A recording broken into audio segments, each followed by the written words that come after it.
Hello, this is David Baskeyfield again. I've already played a piece in this series, but I'm back in a sort of cameo role with a performance I hope you won't find too eccentric.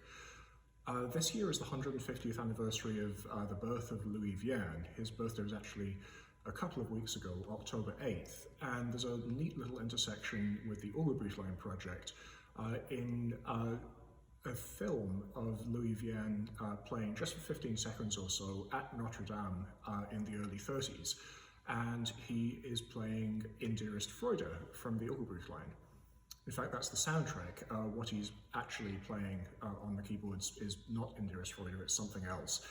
But In Dearest Freude is a piece that Vierne had in his repertoire. He actually recorded it. That recording is also available on YouTube. Incidentally, if you want to see the video of Vierne playing, if you've not, just use the search terms Vierne filmed Notre Dame, and that should bring it up. That later recording is almost certainly too fast.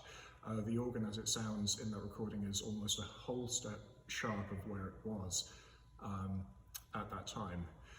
In those 15 seconds of film, we have a very stately performance of at least the soundtrack, a part of In Dearest Freude, and so I thought I might just complete it. This is not a parody.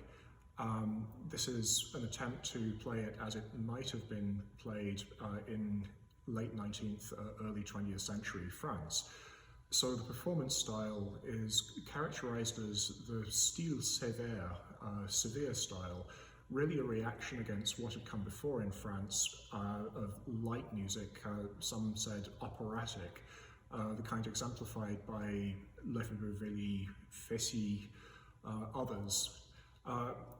During that time, Bach was almost unknown in France. Only Boilly played Bach. We don't really know how he played it. But style sévère came in through the agency of one Jacques-Nicolas Lemons, a Belgian who had studied, or supposedly studied, that's a story for another time, with Hesse in Breslau, Germany. There was, at the time, a sort of conceit that this represented the pure style as taught by J.S. Bach himself. This is a line of students and grand students of Bach, stemming to Hesse, then to Lemons, then to his two students, Guillemot and Widor, who both then taught at the Paris Conservatoire, and this style became de rigueur. It's exemplified by an absolute legato, stately tempos. Widor is said to have taken, or Widor did take, he wrote it himself in his memoirs, a piece to Lemons, obviously played it too fast because Lemons' comment was, "It is nothing without will." Aside from the stately tempos, you have an absolute legato and a rather eccentric articulation system based on rational articulations. That means repeated notes lose precisely a half their value or another precise metrical unit, quite different to the more freestyle we play nowadays. And due to current restrictions, I'm still playing the mighty Hauptwerk. I have a large French Romantic sample set on here, and it sounds rather fun. It's slower than we would expect to hear today, but in the context of those instruments and the acoustics, I think it works quite nicely, just in a different way. Final thing, if I look uncomfortable while I'm playing this, it's because I am. I'm attempting to play it with very low wrists, which is something I find extremely uncomfortable. You'll see in the video of Vierne that his wrist is quite low, the finger's strongly arched. You can see photos of Widor at Saint-Sulpice, Vierne himself, Guillemot, all with this hand position. In fact, Widor's is extremely low, the wrist actually below the level of the keys. And for me to do this, well, firstly, I'm 6'2". I don't know how tall Widor and Vierne were. I've had to lower the bench so my arm is not literally bent in two.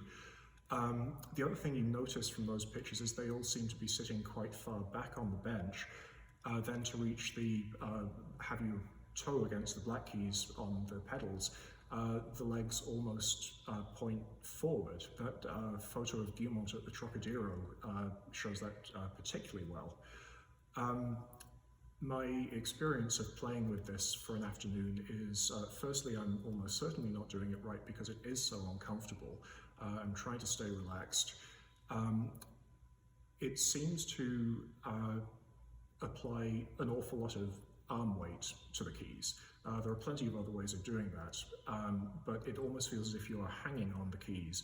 You have more restricted lateral motion, so I'm using more thumb glissandos than substitutions, more thumb glissandos than I otherwise would, to maintain the absolute legato. I suppose this transfer of weight, and particularly if you then are having to reach forward to play the pedals, that implies kind of standing on them so you're not uncomfortably raising the legs, leverage going against you. Of course, most organs at that time had Barker levers, but Barker levers aren't anything like as light as modern electric actions. And of course, on all but the very largest organs, it was only one manual, Grand Orgue, which would have Barker levers. The others were mechanical, and the pedals were mechanical almost always, of course. So I'm going to attempt to play this in using those particular parameters. Hope you enjoy it for what it is. Novelty item. I think it sort of works within its own context. So I hope you enjoy it.